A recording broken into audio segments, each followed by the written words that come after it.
Sir आपका थोड़ा frame freeze हो गया, लेकिन आप एसआईआर पर जो बात कर रहे थे वो पॉइंट हमने नोट किया। हर्षवर्धन जी, बार बार जिस तरह से जिक्र हो रहा है कि चुनावी ऑप्टिक्स हो रहे हैं, अगर मैं स्पेसिफिकली झालमुड़ी, क्योंकि इसको लेकर ये अचानक से एक राष्ट्रीय विमर्श के केंद्र में आ गया कि वीडियो प्लांटेड था, प्लान करके शूट किया गया, सारी तमाम तरह की बातें हैं। लेकिन जिस समय चुनाव हो रहा है सर, और उस चुनाव के दौरान जो भी खिलाड़ी मैदान में है वो अपनी तैयारी के साथ चुनाव में जाएगा। आपको किसने रोका है करने से? आप भी लेकर आइए झालमुड़ी, नहीं तो बंगाल की संस्कृति से जुड़ा हुआ ऐसा कोई और विषय होगा, ऐसी कोई और चीज होगी जो आम जनता को बहुत प्रभावित करती होगी, या आम जनता जिससे जो वहां का लोकमानस है, जो वहां का जनमानस है वो जुड़ता होगा। आप भी करिए उसकी ऑप्टिक्स। किसने रोका है आपको? लेकिन अगर प्रधानमंत्री ने कर दिया तो उसके बाद उस बात को इस चीज में लेकर आना कि ये तो ऑप्टिक्स है, ऑप्टिक्स है, बात समझ में नहीं आती सर। नहीं मीनाक्षी, देखिए सबसे पहले तो ये कि ऑप्टिक्स ही होता है। प्रधानमंत्री या मुख्यमंत्री कहीं जाएगा तो ऐसा तो होगा नहीं कि सिक्योरिटी नहीं होगी, कैमरा नहीं होगा। निश्चित तौर पर वो सब कुछ करके होगा। और अभी जब मैं ये सुन रहा था तो मैंने देखा कि सतीश जी ने भी एक असफल प्रयास किया बांग्ला बोलने का। तो मुझे लगता है कि जब मैं पढ़ता था तो प्रयागराज में स्वामी विवेकानंद विद्याश्रम में, तो उसमें बांग्ला एक भाषा थी। और अब मैं सोच रहा हूँ क्यों नहीं अच्छे से सीख लेता। लेकिन आज के समय में मतलब इसकी बांग्ला आपको आए, जितनी भाषाएं हैं बहुत अच्छा है, लेकिन ये तो 2 मिनट में इंटरनेट पे आ जाएगा। आमा के काठी झालमुड़ी दाव, ये बांग्ला में बोलेंगे। मैंने सोचा कि जरा देखूं क्या होगा, तो ये मुझे समझ में आ गया कि ऐसे बोल सकते हैं। सवाल ये, क्या मेरे बोलने से वो कनेक्ट होगा? नहीं होगा। लेकिन प्रधानमंत्री नरेंद्र मोदी ने जिस तरह से झालमुड़ी ली, खाई, उसने कनेक्ट क्रिएट कर दिया, बज क्रिएट कर दिया। और झालमुड़ी वहां रोज खाते हैं, जैसे हम लोग चुरमुरा खाते हैं, कहीं भेलपुरी होगा, कहीं भूजा होगा, कहीं कुछ होगा, वैसे वहां लोग झालमुड़ी खाते हैं। सवाल यह है कि उस कनेक्ट को पीएम ने समझ लिया और ममता जी जो वही हैं वो उसको नहीं समझ पाई। अब आप कह रहे हैं कि क्यों नहीं इस तरह का करते, तो इसका बड़ा सीधा सा एक युद्ध में, रणनीति में, चुनाव के समय होता है। जब आप स्थिर भाव में होते हैं, अपने कमांड में होते हैं, कंट्रोल में होते हैं, तो सब कुछ उस तरह से करते हैं। ममता जी इस चुनाव में रिएक्शनरी हैं। ममता जी इस चुनाव में नरेंद्र मोदी जो कर रहे हैं, भारतीय जनता पार्टी जो कर रही है, उसका जवाब दे रही। वो डरी हुई है, वो हिली हुई है। उनको डर लग रहा है कि एसआईआर और ये सारा कुछ जो हो रहा है, जो सीएपीएफ की तैनाती है, और उस पर जो नरेंद्र मोदी कनेक्ट कर रहे हैं, वो उनको परेशान कर रहा है। इसीलिए झालमुड़ी को कैसे किया, एसपीजी पहले गया क्या, दे आया क्या? दुकान तो उसकी थी ही ना भाई। वो तो खुशी है और करोड़ों लोग उसको देख रहे हैं, खुश हो रहे हैं। ठीक है, इस पे जवाब देंगे शांतनु सेन जी। बोलिए सर। शांतनु सेन जी सर बोलिए। देखिए, हम 3 मुद्दों पे बोलेंगे, मेहरबानी करके बोलने दीजिएगा। पहला बात, झालमुड़ी इशू में बोलना चाहेंगे। मेरा तो कहना यह है, चुनाव को पहले जितने बार मोदी जी आएंगे, क्रोनोलॉजी कहता है, ट्रैक रिकॉर्ड कहता है, उतना हम लोगों का वोट ज़्यादा बढ़ेगा। कहीं ऐसा तो नहीं है कि उसी दिन हेमंत सोरेन और उनका बीवी का यहाँ पर आने का बात था। प्रधानमंत्री जी इन कैलकुलेटेड मैनर टाइम किल करके ऐसे कर दिया कि वो हेमंत सोरेन और उनका बीवी का हेलीकॉप्टर ही लैंड नहीं कर पाया, उनको बिना मीटिंग करके चला जाना पड़ा। दूसरा बात है, बीजेपी का स्पोक्स पर्सन शायद ये कह रहे थे कि बंगाल को बचाने का कोशिश कर रहे हैं नरेंद्र मोदी जी। हमको तज्जुब लगा।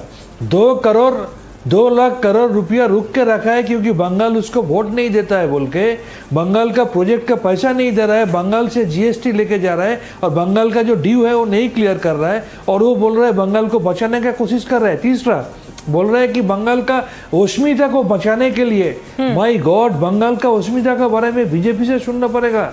आदरणीय प्रधानमंत्री जी बोलता है कि बंकिम दा, रविंद्रनाथ चन्नाल, और कल उत्तर प्रदेश का चीफ मिनिस्टर आके कहा है कि स्वामी जी ने बोला है तुम मेरे को खून दो, हम तुमको आजादी देंगे, जो एक्चुअली नेताजी सुभाष चंद्र ने बोला था। इन लोगों ने इनका होम मिनिस्टर शांतनु सेन जी के आपने उनके सवाल सुने। शांतनु सेन ये कह रहे हैं कि बंगाल के प्रतीकों की राजनीति तो आप कर रहे हैं, लेकिन उन प्रतीकों की गहराई को, बंगाली जनमानस में उन प्रतीकों का महत्व क्या है, उनकी गहराई क्या है, ये आप नहीं समझते। ये बंगाली और फिर बंगाल से बाहर के व्यक्ति का ये मामला है पूरा।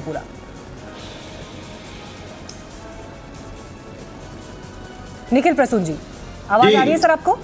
बंगाल के प्रतीकों को नहीं समझते आप? देखिए, बंगालियत हमसे ज्यादा बंगाल के प्रतीकों को कौन समझता है? बंगाल को सबसे पहले हमने क्लासिकल भाषा का दर्जा आदरणीय मोदी जी ने दिया, और जितना जो दुर्गा पूजा को जो हेरिटेज का दर्जा जो है, वर्ल्ड हेरिटेज का दर्जा आदरणीय मोदी जी ने दिया। जितना सम्मान हम बंगाल और बंगालियत का करते हैं, तृणमूल की सरकार ने क्या नष्ट किया? बंगाल की संस्कृति को नष्ट किया।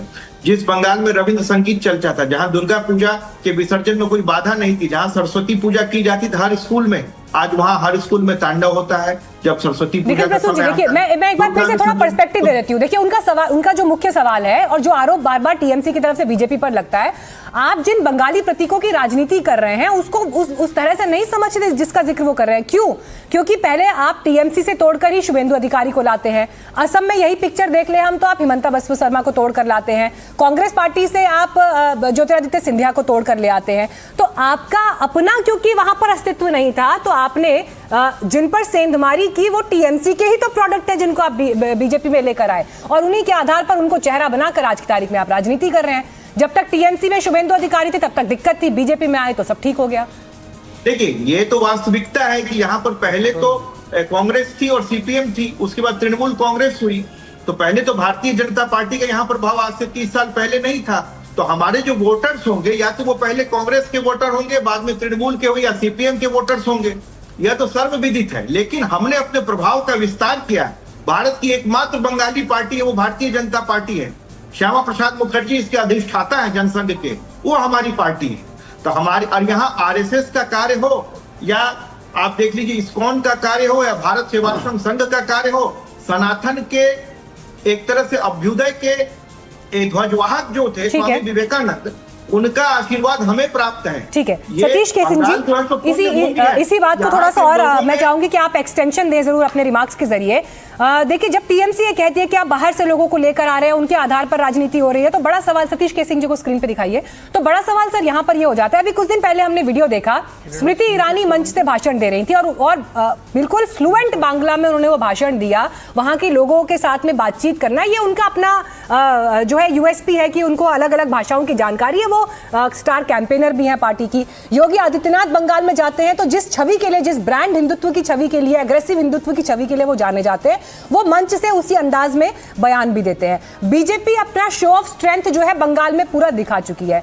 अब ये कहना कि आप बाहर से लोगों को लेकर आ रहे हैं, उनके आधार पर प्रचार कर रहे हैं, ये बात तो सिर्फ वही बात है ना, भारत तो एक है। अब विद इन स्टेट्स कोई ना कोई कहीं से जाएगा आएगा, बात भी होगी। ममता बनर्जी भी जब देश के बाकी जगह पे इलेक्शन होते हैं वहां जाते हैं, तो आपको लगता है जनता वाकई इस पॉइंट से प्रभावित होती है? देखिए, जनता जो आजकल है ना, बैंक ट्रांसफर से बहुत ज्यादा प्रभावित होती है। हाँ, ये बड़ी बात है। बंगाल में भी एक डीबी, ये बड़ी बात है। सुनिए ना, बंगाल में भी एक बैंक ट्रांसफर चलता है, उसका नाम है दीदी बैंक ट्रांसफर, जिसको आप डीबीटी भारत में बोलती है, डीबीटी, डायरेक्ट बेनिफिट ट्रांसफर को। वहां पर दीदी का भी एक बैंक ट्रांसफर है। भाजपा वाले अगर इस बार 10,000 5,000 देते तो मैं मानता कि हाँ, इसका भी प्रभाव होगा। जहां तक बात रही आपके सवाल का कि भाई बाहर से, ये तो राजनीतिक वो तो बिसात है, उसमें आप उसको बाहरी बताएंगे। और ममता दीदी तो ये काम करेगा, वो जरूर करेगा कि आपको बाहरी बताएगा, क्योंकि वो बंगला अस्मिता, बंगाली कल्चर, बंगाली लैंग्वेज, इसको तो भुनाएंगे ना। वो तो वो वाली प्रपंच है, वो चाहे आप छल कहें, प्रपंच कहें, पॉलिटिक्स कहें या बिसात कहें, ऐसे होगा। आपके पास हाँ, मैं एक बात और कह देता हूँ, अभी अब एक और बात कह देता हूँ। अब वो 23 को हो चाहे 26-27 तक हो, भाजपा में शायद प्रधानमंत्री जी चाहे अमित शाह, हो सकता है कि फुटबॉल को किक मार ही दे, क्योंकि झालमुड़ी के बाद जो है अब फुटबॉल की ही बारी है। ममता दीदी को मैंने देखा है फुटबॉल में किक मारते हुए, तो झालमुड़ी के बाद अब वो फुटबॉल में जो ना किक मार के ही पॉलिटिक्स होगी। तो पॉलिटिक्स तो जैसे जैसे होगी दोनों पक्ष करेगी। ठीक है ममिता जी, फर्स्ट फेज की वोटिंग में जो हाई प्रोफाइल इलाके हैं, नंदीग्राम है, बाकी जो सीट्स है जहां पर वो कैंडिडेट्स उतरे हैं जो दिग्गज चेहरे हैं अपने अपने दलों के, उनसे अलग 152 सीटें जो है वो ये दिखाती हैं कि वहां का जो ट्रेंड रहेगा वो काफी हद तक सेकंड फेज को भी प्रभावित करेगा। बीजेपी ने उसमें अपनी पूरी ताकत झोंकी हुई है, अपनी जमीन वहां पर नए सिरे से खड़ी करने के लिए। लेकिन क्या आपको लगता है कि अभी तक का इलेक्शन कैंपेन जिस तरह से गया है, बीजेपी इस बार अपनी जो वो दुखती रग है कि बंगाल के किले में आप अभी तक नहीं घुस पाए, उस तिलिस्म को तोड़ पाएंगे? देखिए, मैं कुछ आग से लेकर बात करना चाहूंगी मीनाक्षी, क्योंकि ये मतलब आंसर देना इतना भी इजी नहीं है, तो मैं आग से लेकर बात करना चाहूंगी। पर सबसे पहले मैं आपको एक बात याद दिलाना चाहूंगी, जैसे कि पिछले बार लोकसभा के चुनाव के पहले बहुत सारे नैरेटिव बीजेपी के अगेंस्ट तैयार की गई थी कि ये लोग देश को तोड़ रहे हैं, फिर ये लोग कॉन्स्टिट्यूशन को चेंज करना चाहते हैं, परिवर्तन लाना चाहते हैं, कॉन्स्टिट्यूशन को पूरा एकदम तोड़ मतोड़ के खुद की तरह तैयार करेंगे। पर उस टाइम पे क्या हुआ था कि भाजपा ने ज्यादा मतलब खुद साइलेंटली अपना काम किया। पर इस बार जो हुआ है, जब बंगाल में चुनाव की बारी आई है, तो एक नैरेटिव सेट किया गया है कि भाजपा अगर बंगाल में आते हैं तो ये लोगों की मछली खाना बंद कर देंगे, मांस खाना बंद कर देंगे, सारी दुकानें बंद कर देंगे, मुसलमानों को बीफ नहीं खाना, वो मतलब ऐसे बोला गया। तो इसीलिए Mamata Banerjee is a very great politician. उनको अच्छी तरीके से पता है कि कैसे लोगों की इमोशंस लेकर पॉलिटिक्स की जाती है, जो कि वो अपनी जो पहला पुस्तक उनके ऊपर जो ऑटोबायोग्राफी लिखा गया था उपलब्धि, उसके 36 पेज में लेफ्ट कॉर्नर पे लिखा हुआ था कि उन्होंने क्लियरली लिखा था कि बंगाल में लोगों की इमोशंस को पकड़ना होता है। तो वही वो चीज फॉलो किया और भाजपा आप बहुत वोकल है। तो ममता बनर्जी बोला हम मांस बंद कर देंगे, तो जब वो नववर्ष हम जिनको बोलते हैं, तो फर्स्ट पहला वैशाख जो हम बोलते हैं, तो उसमें भाजपा ने कैंपेनिंग में क्या किया, मछली लेकर रास्ते में निकल गया। So this is the political tricks they have cooked up to it. And Modi ji को हमने देखा झालमुड़ी पकड़ लिया। पता है मीनाक्षी, मैं आपको एक छोटी सी बात कहना चाहूंगी, बंगाल में ना बहुत सारे ऐसे गरीब लोग होते हैं जिनको हर रोज मछली और मांस तो दूर की बात, भात मतलब ऐसा राइस भी नहीं मिलता है। तो पर झालमुड़ी एक ऐसा चीज है ना, हर लोग खा सकते हैं, कोई भी लोग खा सकते हैं, क्योंकि 5 रुपया का 10 रुपया का झालमुड़ी खरीदना बड़ी बात नहीं है। तो मोदी जी एकदम ग्राउंड लेवल में जाके जो गरीब लोग हैं उनके दिल को छू, कोई डाउट नहीं कि कैसे झालमुड़ी जैसा विषय एकदम एक राजनीतिक विमर्श के केंद्र में आ गया है कि अखबारों की हेडलाइन है, डिजिटल मीडिया में छाया हुआ है, ये वीडियो लाखों व्यूज पार कर चुका है। तो किस तरह से उसने जनता की नब्ज को छुआ है, इससे इनकार नहीं। लेकिन अब देखिए, एक तरफ झालमुड़ी पर सियासी घमासान है, वहीं मछली का स्वाद भी चुनावी सुर्खियों में है, जिसका जिक्र अभी ममिता भी कर रही हैं। बीजेपी सांसद और पूर्व केंद्रीय मंत्री अनुराग ठाकुर ने एनडीटीवी से एक्सक्लूसिव बातचीत की है, उस बातचीत का एक हिस्सा आपको सुनवा रही हूं। भारत के पूर्व मंत्री, केंद्रीय मंत्री अनुराग ठाकुर जी मछली खा रहे हैं पश्चिम बंगाल में। क्या ये एक संदेश है पश्चिम बंगाल के लोगों के लिए, जो फैलाया जा रहा है कि बीजेपी आएगी तो मछली नहीं खा पाएंगे? भाजपा की 16 राज्यों में मुख्यमंत्री हैं, 20 राज्यों में हमारी सरकारें हैं। कहीं पर किसी के खाने पे प्रतिबंध नहीं, किसी के बोलने पे प्रतिबंध नहीं, किसी को पूजा पे कोई प्रतिबंध नहीं। हमारे यहाँ तो हर चीज़ का स्वागत है, लेकिन झूठ अफवाहें फैलाने का काम ममता बनर्जी कर रही हैं, क्योंकि उनके पास 15 साल का कुछ दिखाने के लिए नहीं है, केवल झूठ फैलाने के लिए है। घुसपैठ रोक नहीं पाई, युवाओं का पलायन यहाँ से नहीं रोक पाई, विकास करवा नहीं पाई और महिलाओं को सुरक्षा नहीं दिला पाई। तो हम ममता बनर्जी क्या करेंगी? झूठ फैलाएंगी और वोट पाने का प्रयास करेंगी। लेकिन जनता वर्सेस ममता चुनाव है, जनता वर्सेस ममता। और जब जनता मन बना लेती है तो कोई नहीं रोक सकता, और जनता ने मन बनाया कि भारतीय जनता पार्टी को जिताना। ममता बनर्जी कह रही हैं कि प्रधानमंत्री ने जो झालमुड़ी खाई, वहाँ पे कैमरा लगाकर एक पब्लिसिटी स्टंट के तौर पे देखा जाता है। झालमुड़ी खाना कैसे पब्लिसिटी स्टंट होता है? प्रधानमंत्री जी का एक छोटी सी दुकान पर रुकना, झालमुड़ी खाना, ये बहुत बड़ा संदेश है कि देश का प्रधानमंत्री किसी गरीब की दुकान पर रुककर वो खा सकता है जो बंगाल का हर निवासी खाता है। लेकिन ममता बनर्जी वो कर नहीं पाई 15 साल में जो प्रधानमंत्री ने कर दिया। ममता बनर्जी कह रही हैं जो इस समय एयरपोर्ट पे ऑफिसर्स लगाए गए हैं, वो इसलिए लगाए गए हैं कि 30-30 मिनट उनकी फ्लाइट डिले की जा सके बार बार। कैसे देखते हैं इसको? निराधार आरोप हैं, उनके प्रोग्रामों में तैयारी नहीं होती, ममता बनर्जी को सुनने के लिए लोग नहीं आते। अब मजबूरी में जो आते हैं वो सुनना नहीं चाहते। जनता तंग आ चुकी है ममता बनर्जी से, क्योंकि महिलाएं असुरक्षित हैं, युवा बेरोजगार हैं, घुसपैठियों का बोलबाला है, तुष्टीकरण की राजनीति है और यही गड़बड़ घोटाला है। कह रही है जानबूझ के अपनी सारी सेंट्रल एजेंसीज का यूज कर रहे हैं, बीजेपी हार का डर रही है। क्या ममता बनर्जी नहीं चाहती कि बंगाल भ्रष्टाचार मुक्त हो? अगर हो तो फिर जांच एजेंसियों की जांच में अवरोध क्यों पैदा करती हैं, रुकावट क्यों बनती हैं? ये देश की पहली मुख्यमंत्री हैं जो जांच एजेंसियों को रोकती है, भ्रष्ट अधिकारियों के संरक्षण के लिए आगे आती है, करप्ट मंत्रियों को सरकार में बनाकर रखती है, घुसपैठी जो रोहिंग्या मुसलमान और बांग्लादेशी घुसपैठियाँ हैं उनको आधार कार्ड, उनको सारी स्वागत करने का काम करती हैं, जो बंगाल को असुरक्षित बनाते हैं उन लोगों को भी यहाँ पे संरक्षण मिलता है। जाली करेंसी हो, विस्फोटक सामान हो या करप्ट लोग हैं, सब यहाँ पे पाए जाते हैं। तो कौन कर रहा है? तो मनोज्ञा ये खास बातचीत कर रही थी अनुराग ठाकुर से। और देखिए अब वोट मिलते हैं नहीं मिलते हैं ये अलग बात है, लेकिन जिस बात का आरोप टीएमसी लगा रही है बार बार की ऑप्टिक्स है।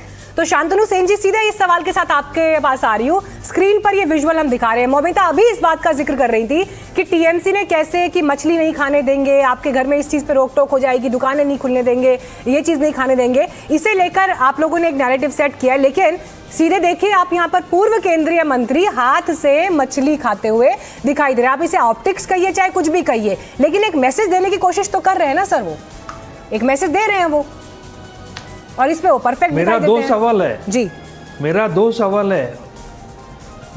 सवाल है अनुराग ठाकुर जी से। पहला सवाल, जो मछली खाता है वो लोग मुगल है, कोट अनकोट। प्रधानमंत्री जी ये कहा था कि नहीं कहा था? नंबर 1।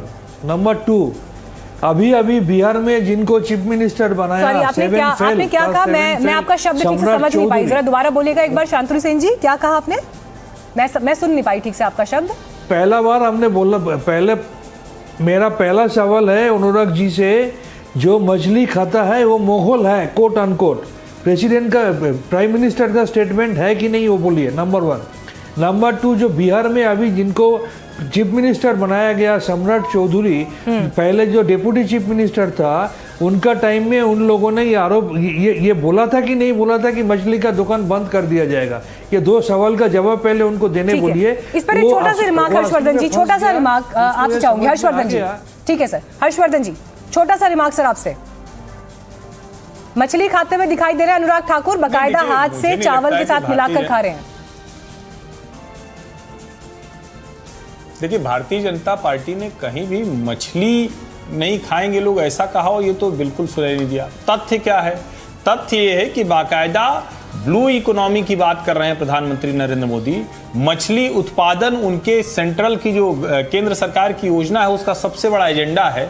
मछुआरों के लिए अलग से केंद्र सरकार ने नरेंद्र मोदी के शासनकाल में पैकेज दिया है। अब अगर ऐसे में कोई इसको, हाँ, भारतीय जनता पार्टी ये जरूर कहती है कि जो लोग बीफ खाते हैं, जो लोग गौमांस खाते हैं, हम उनको नहीं करने देंगे, और वो उनका एजेंडा है, वो बिल्कुल दुरुस्त बात है। वैसे भी किसी को ये नहीं करना चाहिए। पता नहीं क्यों लोग हिंदुओं की भावनाएं आहत करते हैं।